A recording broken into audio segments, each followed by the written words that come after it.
Condition திருமண வாழ்க்கையில போடுறது ஆண்களா பெண்களா? இவ்வளவுதான். நான் கேள்வியை இன்னைக்கு ரசிகர்கள்ட்ட வைக்கிறேன். ஐயா, கண்டிஷன் போட்டு கல்யாணம் பண்ணிக்கிறது நீங்களா நாங்களா? அதாவது வரதட்சணைன்னு ஒன்று இருக்கு. வந்து உட்கார்ந்துருப்பாங்க மாப்பிள்ளை வீட்டில்.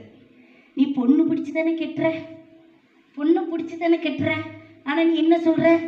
பொண்ணு மாப்பிள்ளைக்கு எவ்வளோ போடுவாங்க? 50 பவுன் போடுவாங்க. சரி, பெரியவங்க தான் கேட்குறாங்க. கல்யாணம் பண்ணி வாழ போகிற மாப்பிள்ளை நீ ஏன் வாயை மூடிட்டு உட்காந்துருக்க? வாழைப்பழத்தை உள்ள வச்சு அமுக்கிட்டாவளோ? இல்ல ட்ரைனிங் இனிமே பேச முடியாது, இப்பயே உண்மையா உட்காந்துக்கிடுவோம் அப்படின்னு. 50 பவுன் நகையும் 5 லட்சம் ரூபாய் கொடுத்தும் உங்களை நாங்கள் விலைக்கு வாங்குறோம். ஆடுனா ஆடணும், பாடுனா பாடணும், கழுத குட்டிகரனை அடிக்கணும்னா அடிக்கணும். அப்ப சரியா அடிக்கலன்னு என்ன செய்வான்? மாட்டுக்காரன் கம்ப வச்சு ஓங்கி அடிப்பான். அதையும் வாங்கிக்கிடணும். கரெக்ட் தானே நான் சொல்றது? வாங்கிக்கிட்டோம். அதோட முக்கியமான விஷயம், சத்தம் போட்டு அழக்கூடாது, வாயை மூடி அளவு. பொண்ணு பார்க்க வரும்போது பொண்ணு பார்க்க வரும் 10 பேரோட வருவாங்க. அப்புறம் பூ வைக்கிறதுன்னு ஒரு நாள் நடக்கும். அப்போ ஒரு 50-60 பேர் வருவாங்க. அதுக்கப்புறம் கல்யாண நாள்னு ஒன்று வரும். ஒரு 2000 ரூபாய் வந்து நல்ல ஆசீர்வாதம் பண்ணுங்கம்மான்னு சொல்லிட்டு போவாங்க.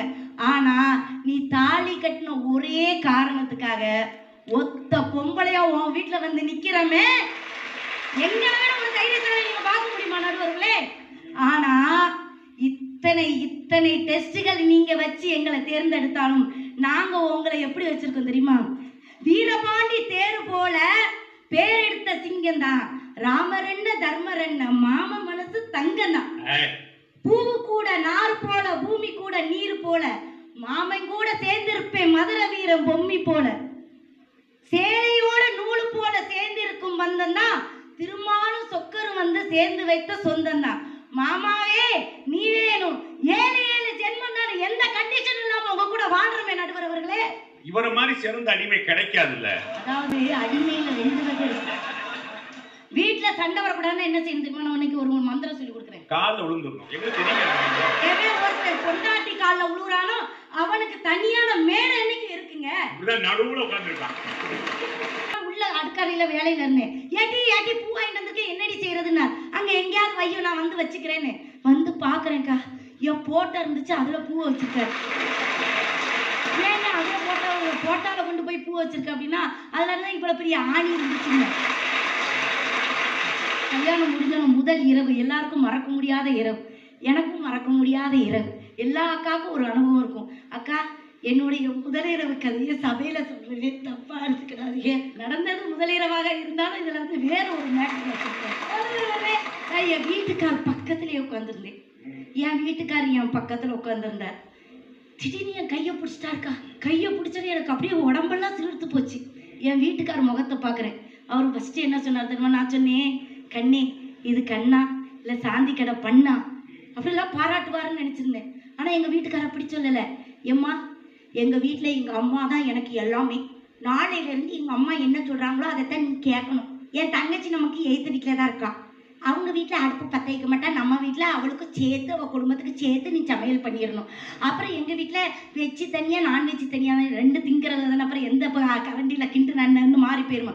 அப்போ நீ மனைவியாக கூட்டிகிட்டு வரியா இல்லை உன் வீட்டுக்கு சம்பளம் இல்லாத ஒரு வேலைக்காரியை கூட்டிகிட்டு வரியா? ராமர் வந்து காட்டுக்கு போகிறார்.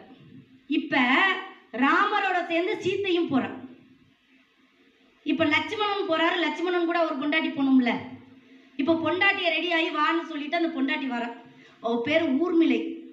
நிறைய பேருக்கு இந்த கதாபாத்திரம் யாருன்னே தெரியாது. தெரிஞ்சுக்கங்க, வாழ்க்கையில் தியாகம்னா என்னன்னா அவகிட்ட இருந்தா கத்துக்கணும். ஊர்மிளை வார வரும்போது ஃபுல்லா அழகா ட்ரெஸ் எல்லாம் பண்ணிட்டு அப்படி ஒரு மகாராணி மாதிரி வந்து நிக்கிற. பார்த்தோன்னே லட்சுமணனுக்கு கோவம் வந்துருச்சு.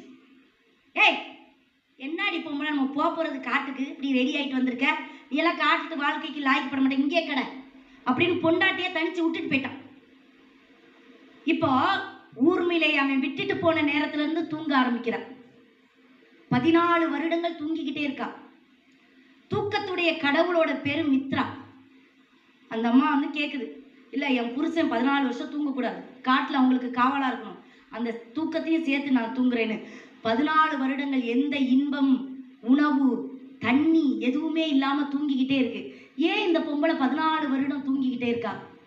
ஏன்னா ராவணனுடைய மகன் மேகநாதன் அவன் 14 வருடம் யார் தூங்கலையோ அவனாலதான் அவனுக்கு சாவு வேணும்னு மரம் வாங்கியிருந்தான். அதனாலதான் லட்சுமணனால அவன் அழிக்க முடிஞ்சது. இப்படி வெளியில தெரியாம பெண் தியாகிகள் எத்தனையோ பேர் இருக்காங்க. உங்க பொண்டாட்டிகள் போய் நீங்க கையெடுத்து கும்பிடணும். அதான் சொன்னாங்க, பெண் புத்தி பின் புத்தின்னு சொன்னாங்கல்ல, அது நிறைய பேர் வார்த்தைகளால குத்தக்கூடியவள் என்று கிண்டல் அடிப்பவர்கள். அப்படி கிடையாது.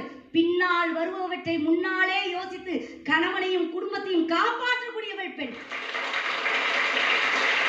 தயவு செஞ்சு கண்ணா பின்னான்னு கண்டிஷன் போட்டு பெண் பிள்ளைகளுடைய வாழ்க்கையை ஒன்று முக்கியமாக சொல்லணும்னு நினைச்சேன். போதுமா? இப்போ வரைக்கும் காட்டினதே சரி காட்டு.